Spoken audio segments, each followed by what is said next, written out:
Hi, everyone. This is Deborah Jennings, and I want to welcome you to our webinar for today from the Center for Parent Information and Resources.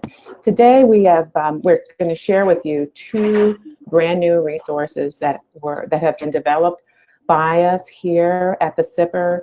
And when I say by us, I mean us, as in all of us, because as you know, our CPIR resources are in response to the needs and the requests of you as parent training and information centers and community parent resource centers. And so we have, for both of these resources, they have come about because of what you have identified for us are needs by your centers in your states and in your communities. The first resource is the resource collection on trauma-informed care. And as we are all very much aware, our families and our children are often needing to make sure that we are addressing the trauma that is being experienced in their lives. These resources not only are about the biological and psychological effects that impact the children's development and how that interferes with children's functioning and relationships and school and life, but it's also about some of the events that also impact children, particularly as it relates to natural and sometimes unnatural disasters. And so we heard from you, many of the states who have experienced this, many of the centers who are working with families and children who have experienced or experiencing trauma, that this is an important need for us to make sure is available for parent centers. The second resource that we're going to talk to you about is our guide to developing and forming local special education parent advisory councils. And this is that we call Advocacy in Action. And this is in response to many of your having an interest in how to organize and to support local groups who are working on improving special education services at the local level, as well as coalescing together across the state to help improve special education programs and services at the state level, and then even further to taking that advocacy to action at the national level. So let me introduce our presenters for today. On the resource collection on trauma-informed care, we have a team of parent centers who are really folks who are on the ground, who are reaching and serving some of our our families who have some of the greatest needs, and particularly families who have who are families of children with disabilities who are also foster and adoptive families. So that intersectionality requires some really special commitments, some special people, and to have some special knowledge. And so Kelly Henderson, who is the executive director at Forum Families Forward Community Parent Resource Center in Virginia, is joining us, along with Gail Osborne, who is the CPRC director at the First Parent Center in North Carolina. And their work has been facilitated by the Exceptional Children Assistance Center in North Carolina, which was the Parent Technical Assistance Center for their region. And that is led by Terry Layton and also Laura Weber, who's the executive director at that center. And so that team is going to talk to us about that trauma-informed care resource collection. And then for the guide to local CPACs, we have Karen Antone, who is a former employee of SPAN here in New Jersey, and who worked very closely with a team of individuals across a number of parent centers to develop the guide to local CPACs. Next slide. So now I'm going to turn it over to Kelly and Gail, along with Terry and Laura. Good afternoon. This is Kelly Henderson. I think we have, to start off this section, we have a little poll. So those of you who are joining us by your computer, we would love to have some feedback on this poll.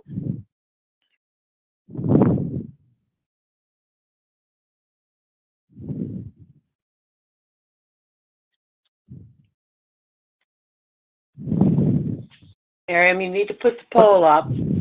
There we go. So we would like you to start us off by rating your personal familiarity with the topic of childhood trauma and trauma-informed care. And you may, in this case, mark all that apply. So the first three are really your level of familiarity, and then we have two other options for you to fill in. So we're going to give you a moment to do that.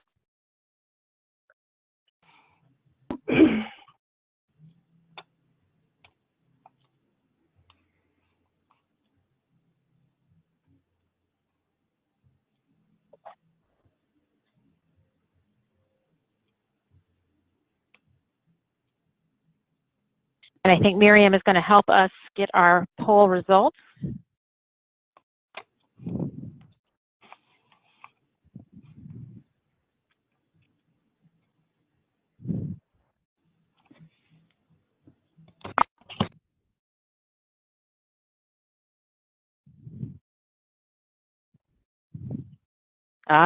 Okay. So we have quite a range. That's wonderful that we have folks that are about 27% are familiar with this, very familiar with this topic, 36 somewhat, 11% not familiar, and 27% indicated that there is great demand in their community for trauma information. And no one said that it's still a developing area. So that probably means that a lot of you parent center staff are really feeling the need to be able to develop a repertoire of knowledge and skills and resources in this area. So I'm going to let Gail describe a little bit about how our collection, which hopefully will be a great tool for you, was developed. Hi, this is Gail from Asheville, North Carolina, and just kind of want to share with you how we came about this project and how everything came together. So a little less than a year ago, we were contacted and, you know, just put feelers out all over the country. Most of you probably received an email where we just said, send all your trauma resources, send everything that you have. Don't filter them, just send them to us. And so we ended up getting roughly over 600 different topics or different items to sort through. They ended up going through, and they went through two different processes of being organized and looked at. We went through and looked at, you know, the videos. We categorized them by videos, by PDFs, by, you know, just handouts that you can give to people. We created many descriptions. We wanted you to be able to have an item that you could just put your hand on. If you had a topic of you know, foster care trauma, or if you had a situation where you needed to put information in someone's hand for school-based trauma, anything like that. So we ended up putting it all on a great big spreadsheet where you can actually sort through and find something very quickly. So going on to the next slide.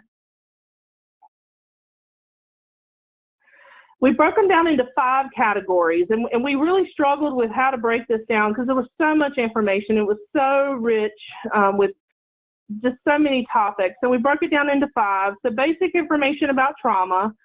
What is trauma-informed care? What does it look like? Number 3 was trauma in specific populations.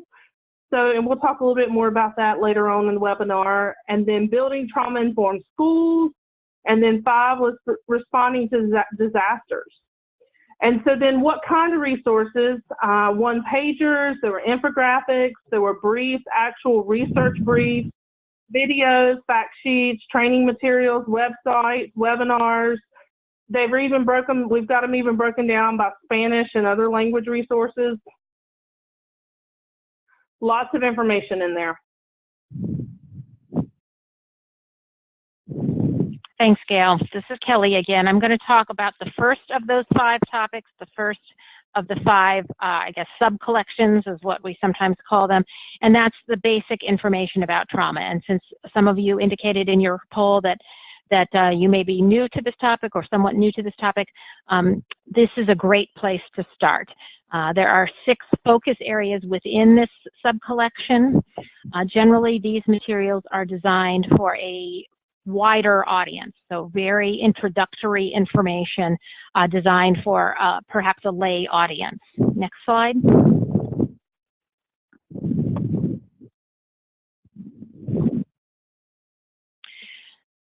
So here we're going to take a deeper look at that first focus area of introductory information on trauma. There are just 2 examples here. One is a booklet, a PDF booklet, as well as a 4-minute introductory trauma video. So you can see that there's a variety of types of resources under each focus area. In other words, we suggest you think first about the topic, and then within that topic, you should be able to find a variety of types of resources that are going to best meet your need. Next slide. A second focus area within, again, this first sub-collection, how parents and caregivers can support and help children. Again, a great example of some of the types of resources that you may be looking for at your particular center. First, we're featuring these 2 resources. The first is a recovering guide to that would be appropriate for impacted parents and caregivers. In other words, parents and caregivers who are trying to support their own children after a traumatic event or series of circumstances. And that's a great example of a document that would be helpful directly for parents. And then the second document we have here is a user-friendly fact sheet. It's short and very easy to read. That's focusing on what kinds of parenting skills you might want to bring to bear when you are raising a child who has experienced trauma. Next slide, and Gail, you're going to talk about our second sub-collection. So trauma-informed care. And so as your centers and agencies, we want to be more trauma-informed. And so this would be where you as an agency could go to find more information about that. What is in trauma-informed care? What websites could you explore? Videos? As an organization, there are checklists in here, like, are you a trauma-informed organization? There's an actual checklist where you can go through, and each of your employees can go through and check that off. And it's just amazing what resources are in there for that, for your whole agency. Next slide. Another good trauma-informed organization resource would be Walking the Walk. It's a 2-page handout that tells what's needed for an organization to become trauma-informed. So once you identify, are you or are you not? If you're not, then this would be a step-by-step to become trauma-informed. So moving on to the next area, which would be number 3, trauma in specific populations. So this one has some really unique information about trauma and people with disabilities, trauma for Native Americans, trauma for youth, and trauma in youth and juvenile justice. And one big moment that I had in collaborating all of this information was considerations for IEP meetings. And I actually had a case rolling right at the same time where a parent had contacted us, and she was saying how IEP meetings were traumatic for her. And so I took this resource we had received from one of the parent centers, and I forwarded this information to her, and it resonated with her. And she's like, this is exactly what I've been trying to say, that the IEP meeting is traumatic. And, you know, again, this resource is found in there. The other one is trauma sensitivity during the IEP process itself. And so that walking through the IEP process with the parents and how a team can be more trauma sensitive. So Kelly, moving on to subsection number 4. Yes, so this sub-collection focuses on schools. And we know that many of our clients and recipients of our services are parents and caregivers, as well as youth. But this is a great sub-collection to provide the tools that parents and caregivers may want to in turn share with school providers, as well as, of course, the school providers and educators that we work with directly. So this sub-collection is really focuses on resources for adopting and strengthening trauma-informed schools. The resources include those for understanding what a trauma-informed school is, what are those characteristics, and many resources that can be delivered and provided directly to educators, in other words, written for educators. Trauma-sensitive practices are the focus of many of the resources in the classroom section. Specific resources for school leaders and for teachers in terms of training tools for their professional development is the topic of the third focus area. And then finally, the fourth focus area under this sub-collection, self-assessment and other resources, are a couple of tools that can be used as self-assessment instruments for schools and other organizations to evaluate their own readiness for being trauma-sensitive and trauma-informed.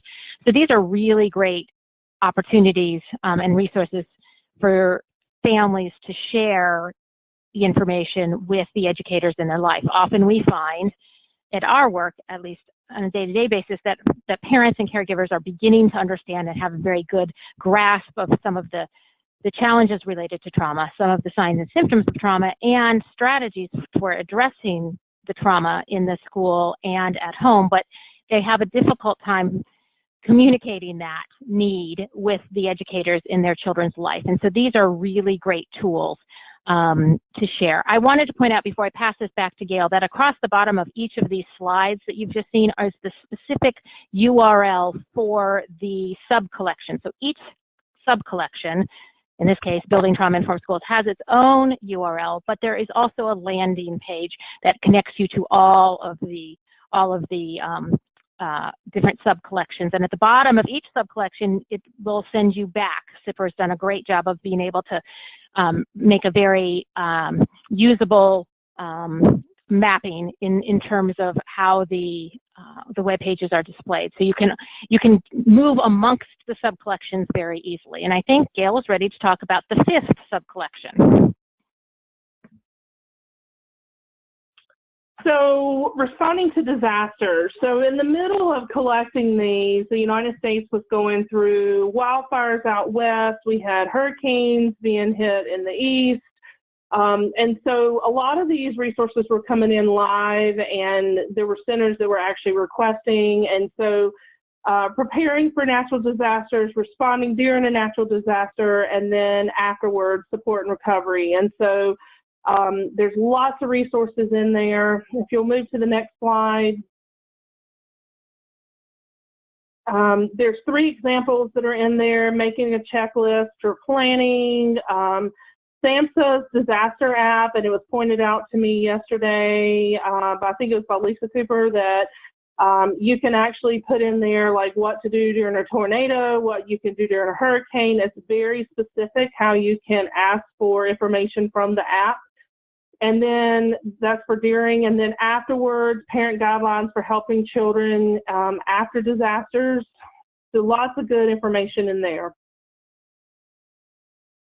So then the next slide, now that we've given you what information is in all the resources, we want to know what you're most interested in using. So we'll put the next poll up.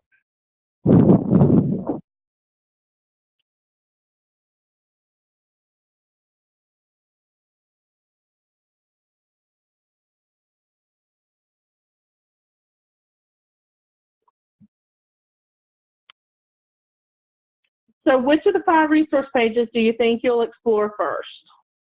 Which sections? So I'll give you just a minute to respond to that.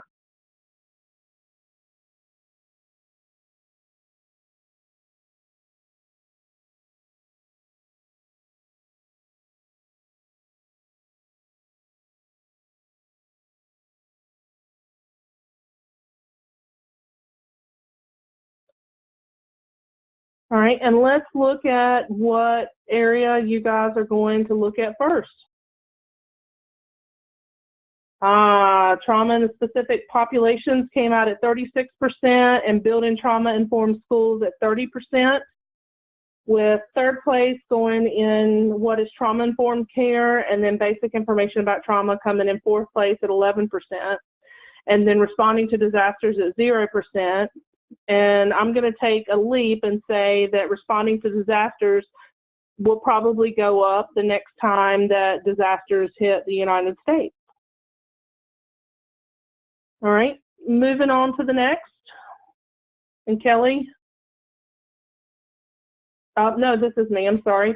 So ways that you can use this collection for yourself, to learn more about the effects of trauma, to learn about providing trauma-informed care for yourself when you're working with families, for your families in your center, for how you're supporting them, to share resources, to find resources for families in different formats. And when you have families that you can shoot a webinar to, or you can shoot a PDF to, or, you know, one of the things one center is already doing is posting things to their Facebook page, you know, to support families in a natural disaster just before one or just after one. And then for your center, staff training, there's actual training materials in there. And then to build capacity as a trauma-sensitive center. So lots of information that you can use for that.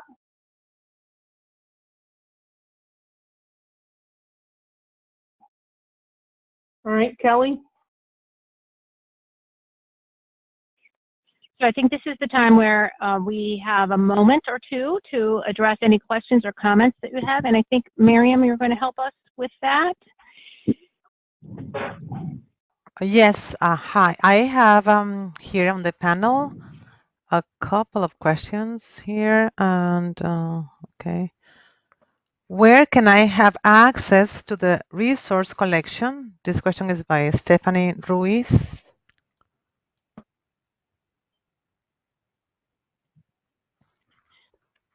So you'll see at the bottom of this current page, if I'm understanding your question right, the whole collection is linked at this landing page, the one that ends Trauma-Informed Care Resource Collection, and then there's a opportunity to click each of those sub-pages or sub-collections, and again, at the bottom of each of those, there's a loop back to move on to the next one or to return to the landing page. Okay, there's also Let me know if that did not. Yeah, comments about the poll. Somebody said, Heidi Bell, several people said, poll is not allowing for choice for multiple options. I believe there is a great need for trauma-informed care in my area. Okay, several people said that they couldn't select different areas. Okay, another. Yeah, there must have been something in that poll that didn't quite work, but I appreciate that, and I think that's a challenge in lots of communities, not only just getting information to parents, but having trauma-informed services overall. So you're not alone. That is a challenge in a lot of communities. So thank you for sharing. Yeah, I think the poll only allowed one choice. Okay, so another is the landing page for this. I think you already. Oh, at parentcenterhub.org. It is also housed there. The resources are housed here, as you see. So, somebody asked Cindy Dutch, at this time, was there a tree of life disaster? The Pittsburgh public schools were not prepared for these students and the trauma they might have experienced during this traumatic event. It's more like a comment. Okay. I don't see any other questions on this. Okay. Oh, no. Yes, another one from Patricia. So, Miriam, I'm sorry, Miriam, can I just want to, so that question seemed to refer to the synagogue shooting.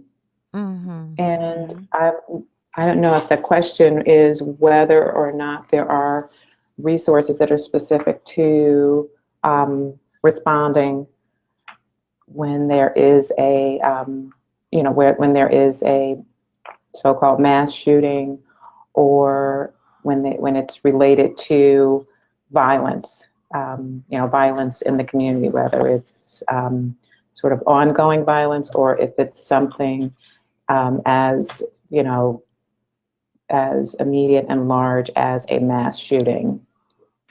Gail or Deborah. Kelly? Mm-hmm. This is Lisa. Yes, Lisa.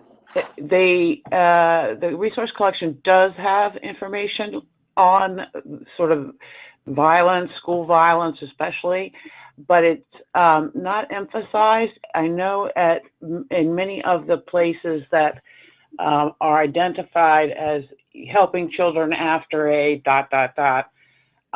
When you go into that collection of resources, you see all kinds of other things that can go on besides floods and hurricanes. And that's where people will find things about helping students, helping families cope with and recover from a school event like a mass shooting or what happened at the synagogue. Okay. The emphasis on disasters was more natural disasters, but some of the resources in there are identified. You'll see, it'll say, it's all kinds of events other than just natural disasters. So that's where the person who asked that question should look. Right. There's Thank you, Lisa. another question here about if the resources are going to be available in Spanish.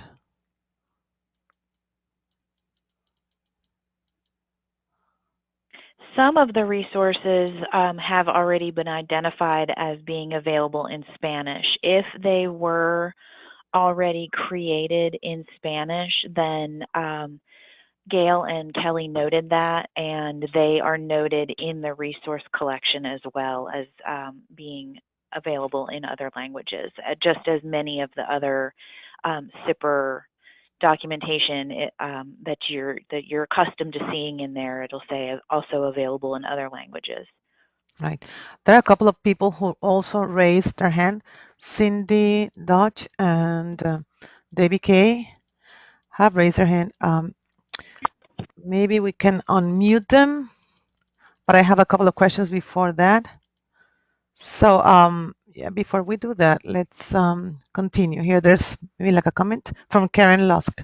Thank you for the tremendous amount of work that has gone into this research collection. It will make so much easier for the average person to find specific things needed about trauma and trauma-informed care. A question from Barbara Roth. When receiving services on IEP 504, there is usually an evaluation assessment completed to show the need.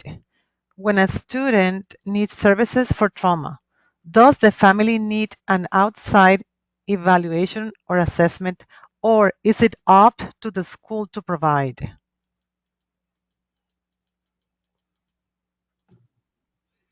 This is Kelly. I'll take a stab at that, and then Gail, if you want to give your thoughts on that. I don't think any of that is specified in federal regulations, and certainly in our state regulations here in Virginia, there's not mention directly of a trauma assessment. Of course, the idea behind an evaluation or reevaluation is to get a complete understanding of the needs of the child that may be impacting their educational performance. So to the extent appropriate, and we work with this a lot with our foster, adoptive, and kinship families, a trauma-informed assessment done by a qualified clinician is information that should absolutely be shared with the evaluation team at the school if it's been done. In terms of whether the school should be conducting that, I think there's something about many school psychologists' readiness to do that. So I think an individual decision that the team would need to make in terms of what is the source of the most qualified provider of that evaluation But certainly if the family has that information from an outside source, that is something that they could absolutely share with the evaluation team as the family deems appropriate. And often those evaluations do include some set of recommendations, often at the conclusion of the report, that could be very valuable to the evaluation team and then to the IEP team. Gail? And I just want to add, I think the biggest thing you have to really focus on is how much is that trauma impacting the education. And that's where then, if it is impacting the education, then it does become the school's responsibility to look at that trauma piece. And so if it is, then they can do an evaluation. We do have schools that will do evaluations around that, but again, that's not their expertise. And so therefore, a lot of times I encourage parents to take that, like Kelly said, get an outside evaluation and bring it to the school. Okay, I have another question here on the panel from Monique Duju Wilson. Groups that I have worked with in the schools where there are active shooting drills wonder, how do children hide who may not be able to be quiet or hiding isn't accessible for them? So resources about that.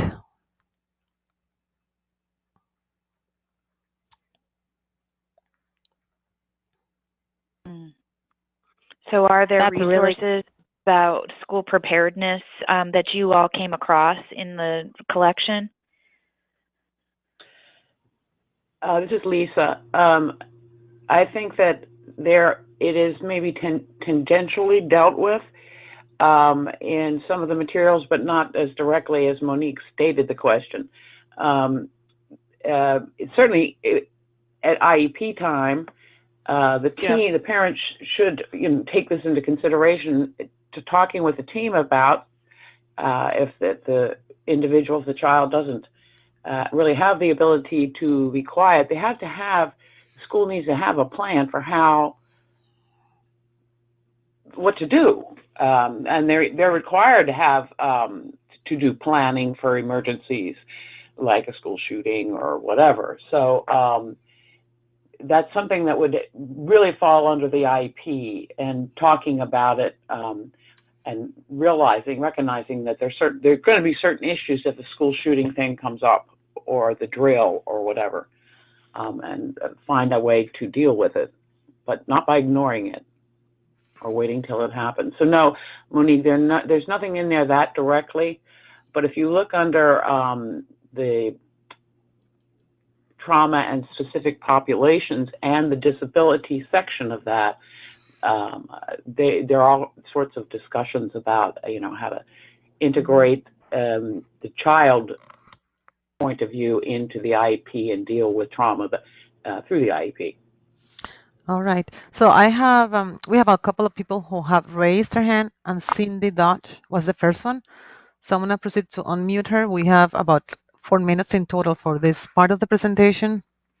So let's, okay, Cindy, your mic Miriam. is on.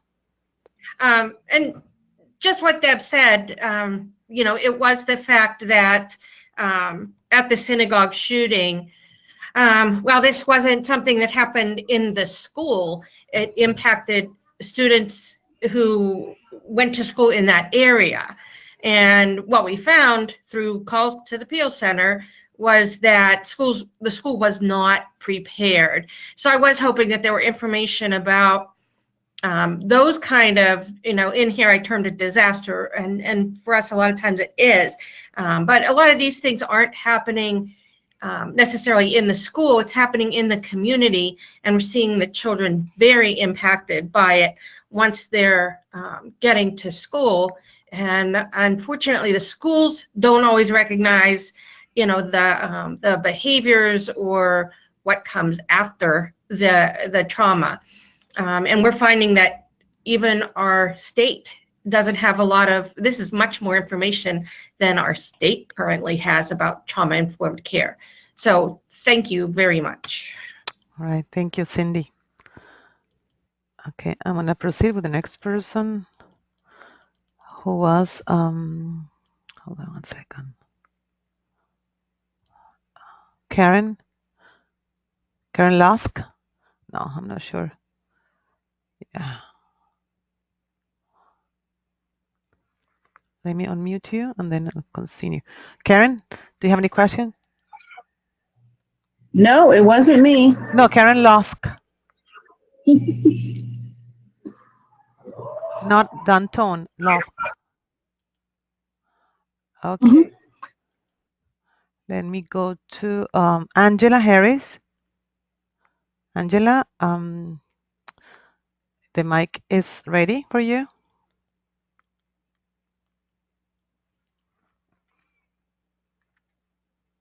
Okay, I think no. She removed the hand. Anybody else?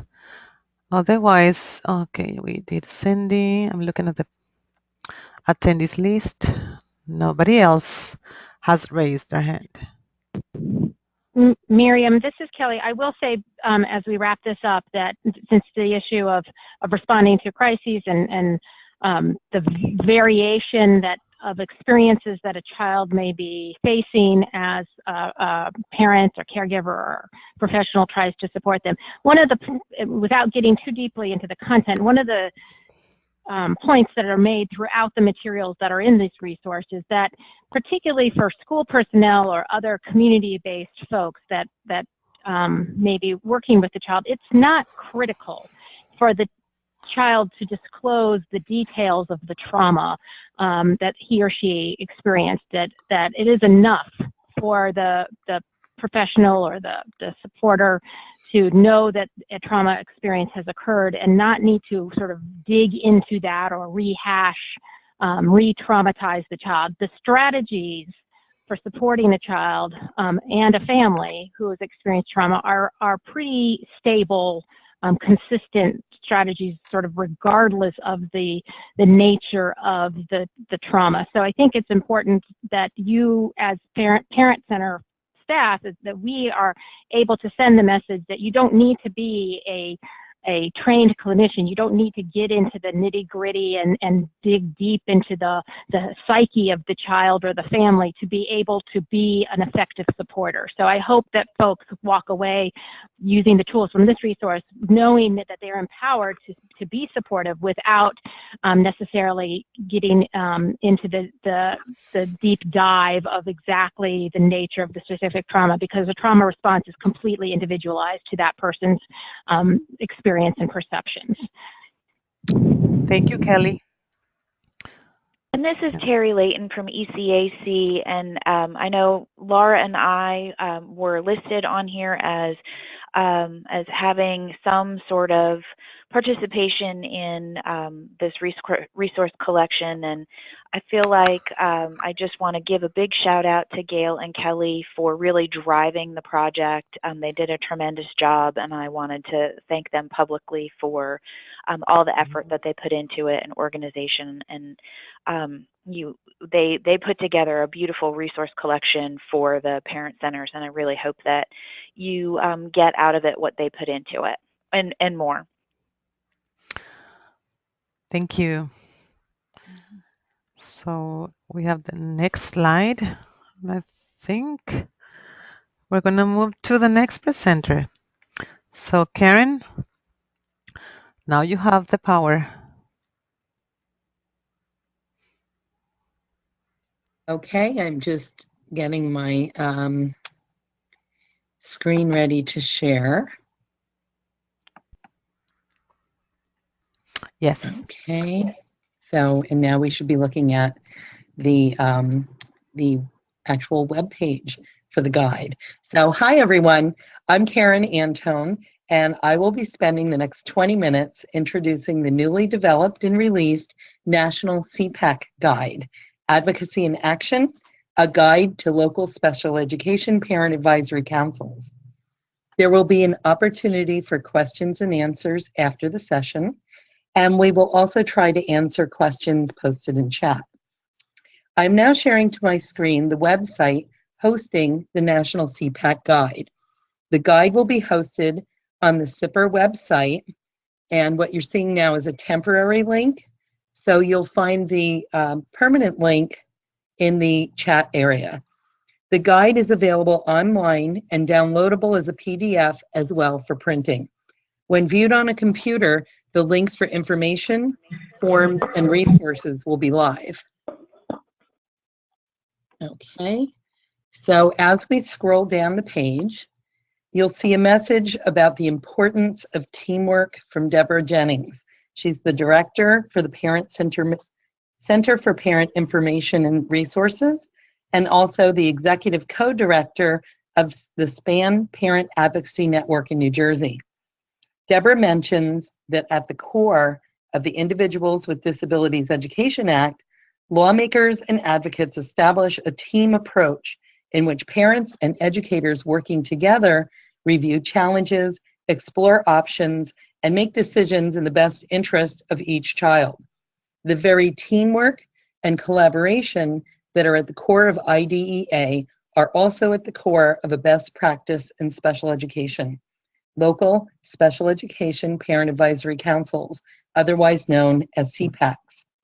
An effective CPAC takes the teamwork of the IEP process one step further, putting parents in the role of advisors who use their family's experiences, unique perspectives, and expertise to influence decisions and help shape programs and policies at the local level. An effective CPAC is more than a meeting. It's an approach and a mindset that truly values the advice of parents.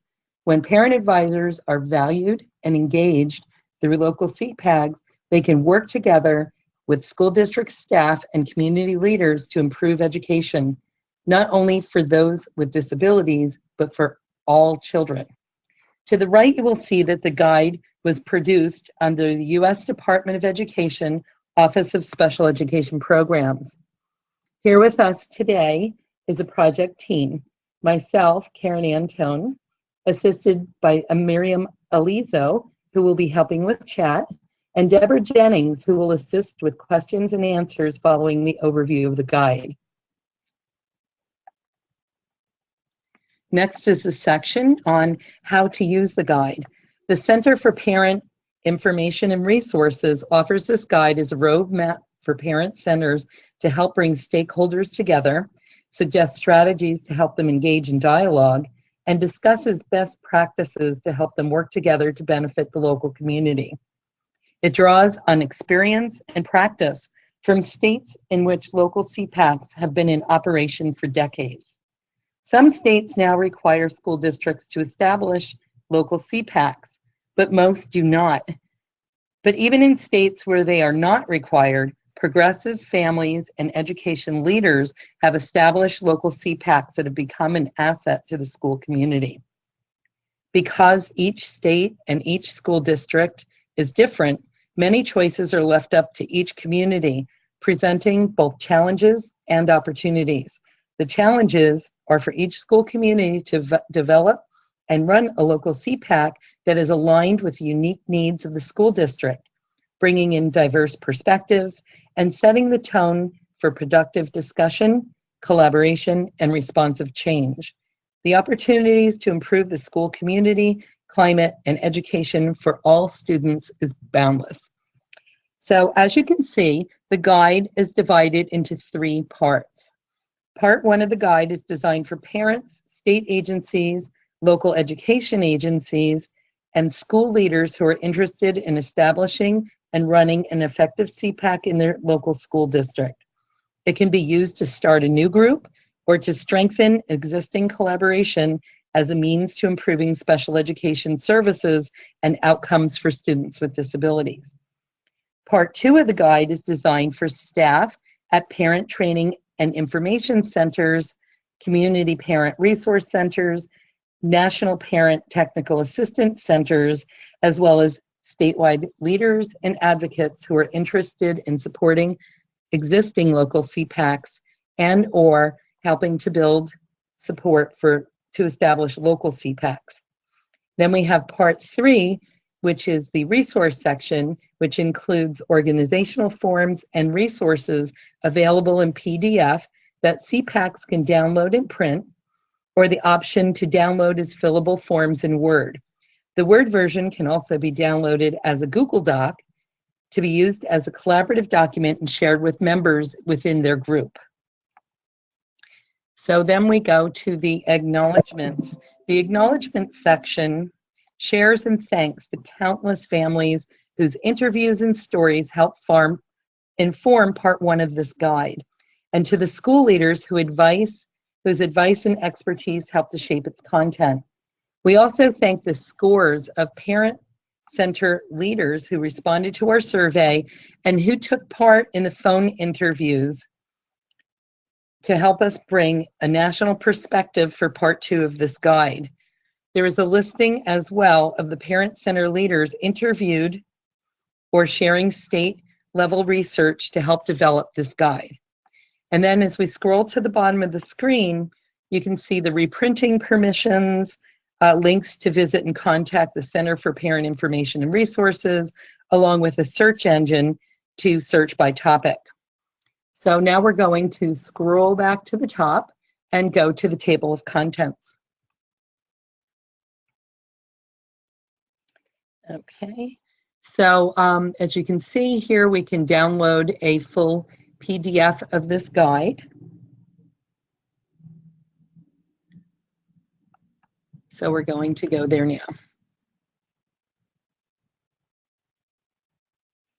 So in the table of contents, you can also click and go to any section you're looking for directly in the guide. So here is the actual guide itself. So it opens with a table of contents, and that is followed by the introduction, how to use the guide, and acknowledgements that we saw on the home screen for the guide. So I will be going through the guide, providing an overview. The guide will be posted on the CPIR website, and Miriam will share the link so you can go through the guide in greater detail following the overview. So I'm going to go through it pretty quickly. So part 1, a guide for local action. The guide is a little bit interrupt you one second? Yesterday. Oh, I'm sorry. I don't know why it goes from 100 There we to go. 75 Thank you. when I go into the guide. Thank you. Thanks for that reminder. So part 1 is the guide for local action, and the guide's organized with the chapter Readers Will Learn section. And this chapter defines what a CPAC is, followed by the purpose and function of effective local CPACs, along with the membership suggestions with an emphasis that parents are the core members of CPAC. Oops.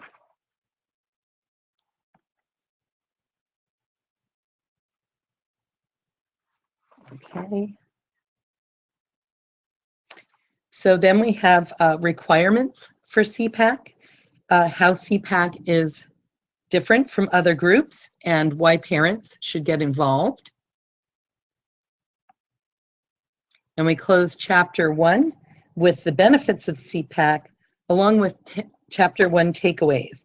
Every chapter in this guide closes with a takeaway section highlighting key points from the chapter. Chapter 2 is the value of parents as advisors. In this chapter, we are defining parent-driven with an emphasis on the importance of parent engagement, input, and mutual respect within the group.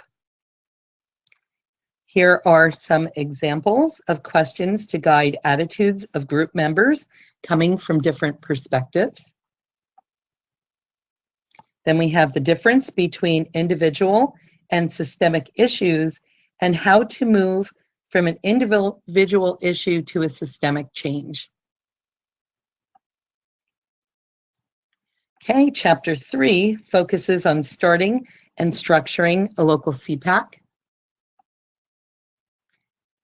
It includes a quick start guide, and on this page, take notice of best practice, tools for change, and tips as guidance that are infused throughout this guide.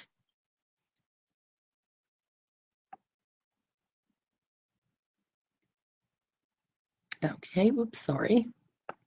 So then we have information on building and maintaining parent engagement to include the diversity and all members of the district community. Okay, then we go to collaboration and partnerships.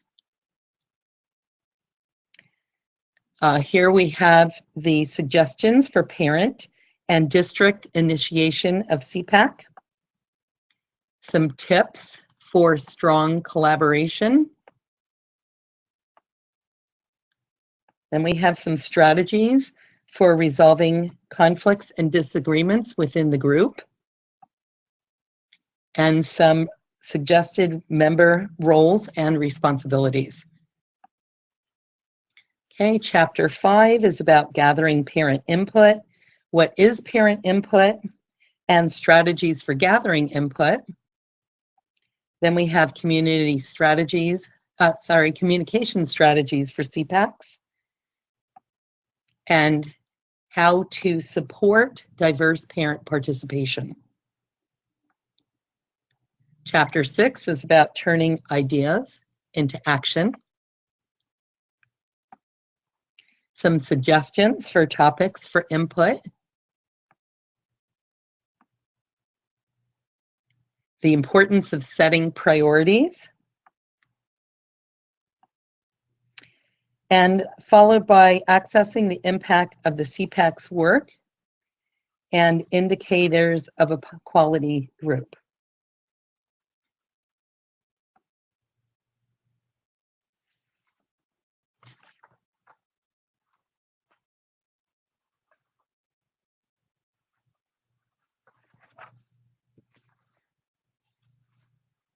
Sorry, just a minute.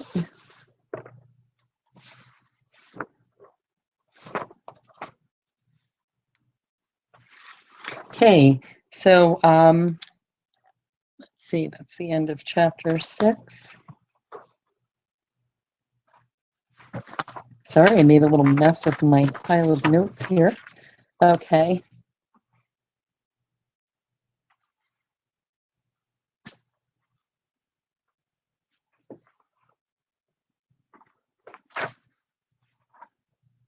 Okay, so, and then also how to use different strategies for system change based on the issue. Chapter 7 is about strategies for running an effective meeting. So that has some organizational tools. The importance of using agendas and minutes. Then we also have a little section on coming to consensus. How to help new parents feel welcome. Some ideas for some ground rules for meetings, and how to build some outreach.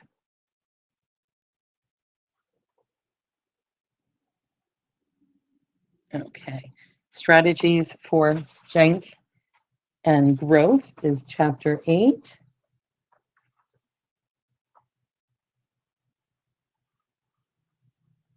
So this is all about setting priorities, annual goals, and meetings. These are some other tools that can help with setting up your group. And that is the end of part 1. Next, we go into part 2. And if you notice, the color actually changes for the different sections to help people have an awareness of where they are within the guide.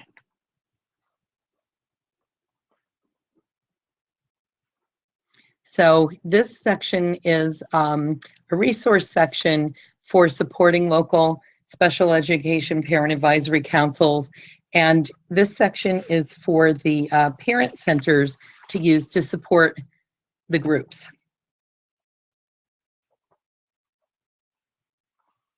So first we start with a view from the states. So this is the information from the handful of states and what their current status is on how they how CPACs are in their state groups. So these are active groups within the different states listed here.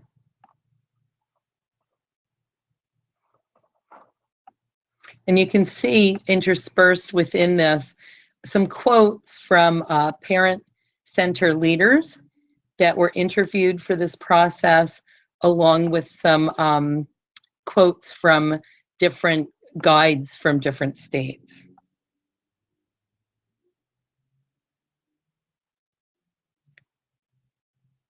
So these are some of the ways that the parent centers do support parents as local as advisors.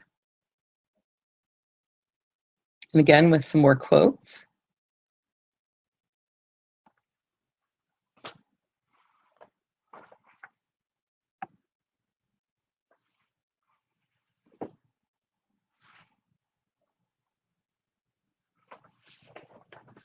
And then here we have tools for change. This is the Every Student Succeeds Act information. And in our resources, there's a link that goes directly to the different ESSA plans from the different states. And I'd like you to note here as well, there's a tip that the parent centers can access funding through the local district or state ESSA plan to help develop CPACs at the local level. So you can speak with your state or district leaders, and they might possibly fund your center to help with CPACs and parent engagement within those areas.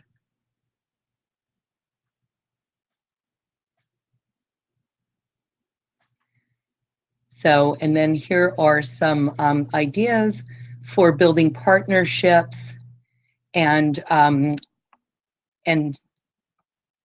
strategies for engagement to build these partnerships within your states and local districts. So part 3 is the resource section. So here we find, whoops, sorry, that scroll wasn't good. Live links to resources, everything from ESSA plans in every state, information on supporting group diversity, family engagement, and developing partnerships, and organizational tools for running effective meetings, including serving on groups and World Cafe. Then we have the process for developing section 2 of the guide, and then we get into the actual tools themselves. So we have the local CPAC startup checklist, and remember, you can download these forms in PDF or in fillable Word. So when you're helping a group or when a group's asking for some tools, you can share them with them. So then we also have a sample CPAC job description, which is helpful when forming groups so that people have a clear understanding of their role in the group. Sample CPAC mission statements. Sample copy for a flyer. Some sample CPAC bylaws. And then here we have an example of how to use an action agenda, followed by a blank action agenda for groups to use, a CPAC input form, workshop reflection, an action planning worksheet, and some forms for self-assessment of the group. So this is the end of my part of the presentation. Thank you, everyone. I will now turn over the presentation to Deborah Jennings for questions and answers. Thanks so much, Karen. That was a really very flyover overview of what is a really rich resource full of content around putting advocacy into action through local special education parent advisory councils. If there are questions about the guide, please either raise your hand or you can post them in the question box. I don't see any questions at this moment, Deborah. Okay. Topic, but let's see if people have any question. Yeah, somebody asked right now, Kristen Brown, are these resources included for data research? That's a question. Or are there resources included for data research? Kristen, can you tell us a little bit more about that? Yeah. Kristen, maybe I can unmute you. I can do that. I'm going to unmute Kristen Brown. Kristen, Thank you. Okay. Hi. I guess, you know, my frustration, I'm a chair on a community advisory committee for special education. And I feel like I've been to a lot of advocacy and action forums, but it never seems like there is an offering of if you're looking for data to support your argument or towards solutions, you know, some of those resources. So I was asking if there are any resources included in this guide. I haven't had a chance to thoroughly look at it yet. So Kristen, one thing you might want to take a look at, and I'm not showing the guide right now, but on the resources page, one of the resources that you can access is actually is part of the SIG network, which is the network of states with state professional development grants. And within that resource, there are a number of resources that you can use for evaluation and assessment of family engagement, family involvement, and all the ways that families are engaged. You'll see in that resource that there's information around building partnerships, as well as in collaborations and advocacy. And there is a section that's specifically dedicated to evaluation and assessment of programs and projects.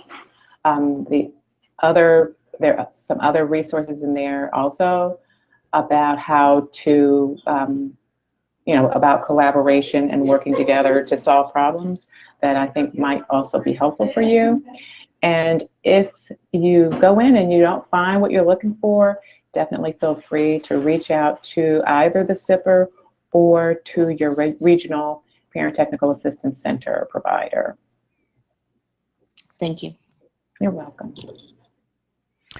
Okay, there's another question here from Sue Public, and the question is, in states that have laws requiring CAC, SE, in parentheses CPAC, how does one convince the district that they must cooperate?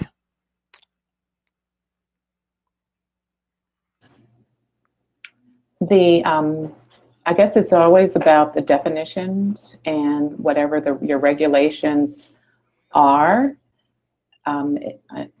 Fortunately or unfortunately, local education agencies will look to what is in the regulations.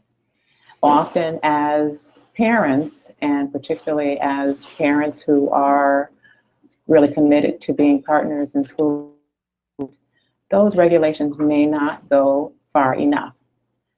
If your perception is, or the reality is, that the local education agency is not following the regulations, and with your conversations with them, your advocacy, they seem to still be resistant, your only option may be to actually complain directly to your state education agency.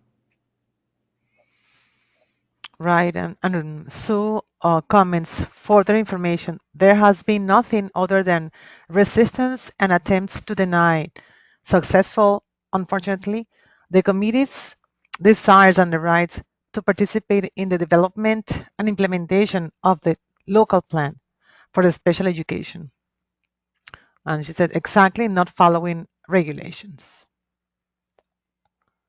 Yeah, so in that case, then you're going up the chain of command, and if you exhaust the chain of command at the district level, then your next point, it would be going to your state education agency. Because often your school boards and or your school superintendent may not necessarily be as aware of what the requirements are and or as aware of your struggles.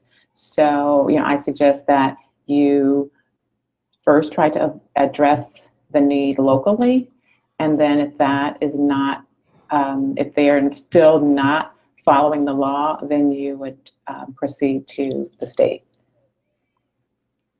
Okay, there's a comment from Laura Nata, and she says, excellent guide. Thank you all.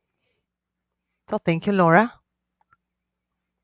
And thank you, Laura. As some of people may have noticed, thank you for your contributions to the guide, and also for your being an example for the rest of us at the Parent Center Network around putting that advocacy into action at the local, state, and also the federal level.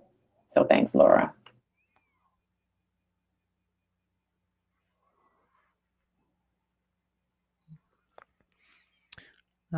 Okay. A comment from Rosemary Arnon. Thank you from Buffalo. We love our Parent Center. Sue Barlow rocks. Nice. Oh, I agree. Sue Barlow rocks. Thank you. Thank you for those kudos. We can use them. Us in the Parent Center Network, we can use the kudos as many as we can get. Thanks so much.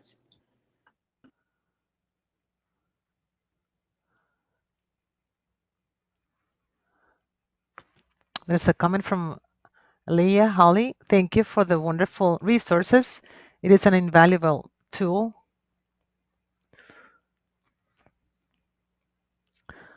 Yes, and thank you for the compliment, Leah. I don't know if there are any of you who are on the line who might want to, share some of the ways that you're thinking about using this resource, and also using the resource collection on trauma-informed care. I think your colleagues that are here, if we have a few more minutes, might appreciate some of the ideas that are rolling around the Parent Center Network about how to put these resources to work. Yeah, so click on the hand icon, and I will unmute you. Right?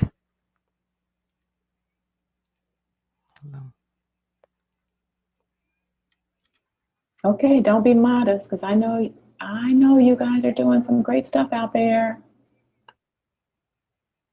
Yeah.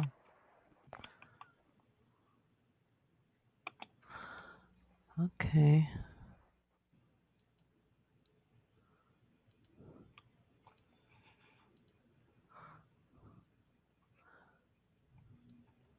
Okay, well, I'm sure you'll be thinking of some things. Miriam, do you want to, I'm sorry, Lisa, do you want to go to the next slide now? Okay.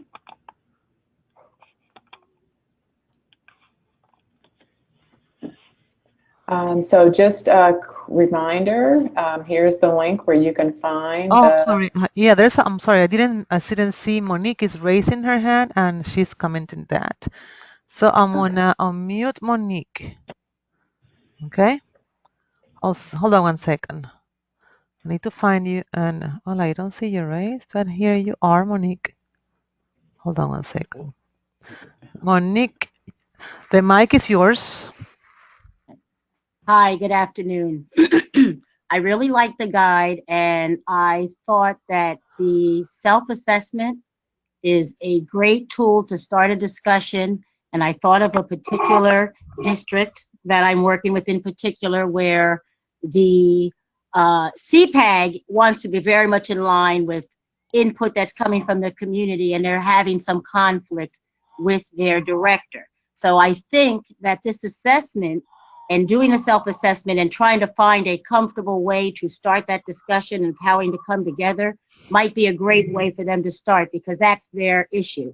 They don't know how to come to the table and come together in a way where there's not a lot of conflict. So I think that this might be a great way and an honest way, and numbers don't lie, to kind of start that conversation for them.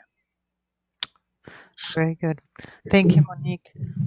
There is a question, actually two, from Sue. Will the webinar be available as recorded? Yes, it's been in recording right now. You will get the link. And another one, is there an area that compares states with regulations around CPACs and how they are to be set up? That's a question from Sue Public. Yes, and I know that we really moved through the guide really quickly, but in that section 2, there are several pages that are dedicated to sort of outlining the various states that have some form of requirements around forming local special education parent advisory committees, councils, etc. And so when you look at the guide, when you're looking at the guide, you can go to the table of contents and scroll down to section to part 2, and in part 2 you'll see where it responds to your question. So that information is right there in the guide for you. And there's a comment and from if you're in a state that doesn't have, and if you're in one of those many states that doesn't have any regulations around CPACs, that information is going to be really helpful for you as in terms of your efforts around advocating for having some frame and or some policies or guidance or laws around local groups or councils. Okay, perfect. There's a comment from Rosemary Arnon. The Buffalo Public Schools will share these materials with all 18 CPAC parent representatives. What awesome resources. Thank you, Rosemary. Fantastic. And put all the comments on the survey that you will get a link very shortly. The link, I would just like to say, and Rosemary, I'm sorry, just want to interrupt 1 second. And Rosemary, I was, in fact, at a meeting in DC right now, and my understanding is that there is some work being done in the Baltimore Public Schools around trauma-informed care that you might want to do a little research on and look at how your parent center can be involved in and support that work in Baltimore if you haven't already had a chance to do that. There's a comment from Leslie Girard. These resources are very timely for us. Thank you so much. Our SPDEC work is focused on school mental health.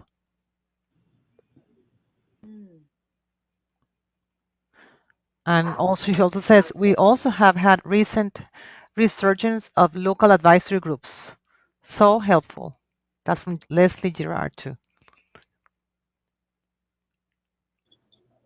Thank you, Leslie. Mm-hmm.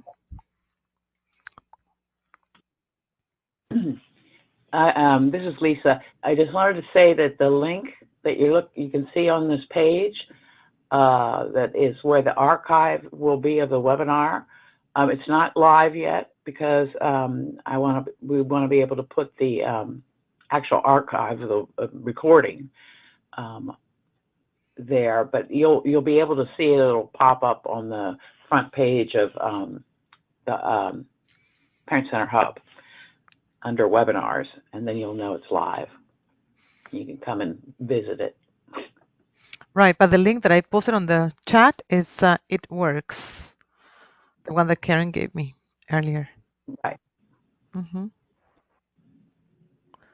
Yeah, it has some comments that it wasn't working for some reason, but it works. I just set it on my cell phone. It works. Excellent.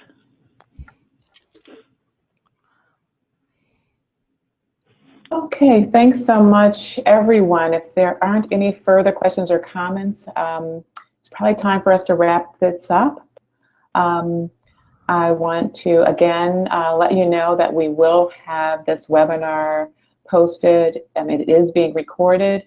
And then once we have the recording, then we will get the closed captioning, and we'll be able to post it for you to access. The resources are also will be available on Parent Center Hub. And again, if you have any questions or need further information, please feel free to reach out to us and or to reach out to your regional technical assistance centers. I really want to thank all of our presenters. Thank you, Gail and Kelly and Terry and Karen. Big kudos to you for the work that you've done to pull these resources together. I want to thank Lisa Cooper for being the product developer extraordinaire who, when we come to her with our sort of piles of papers or piles of resources, that helps to put it into really understandable and easy to use and access formats and designs.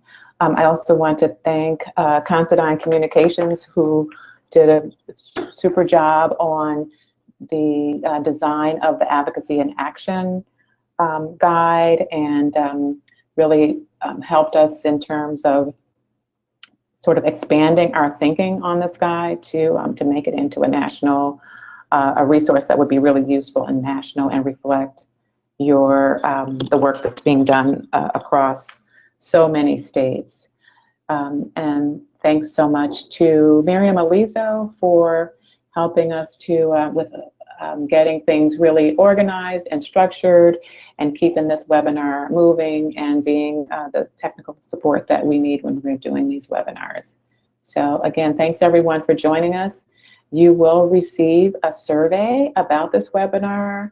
Please provide us with your feedback, and also provide us with your some ideas and suggestions for our future CPIR resources.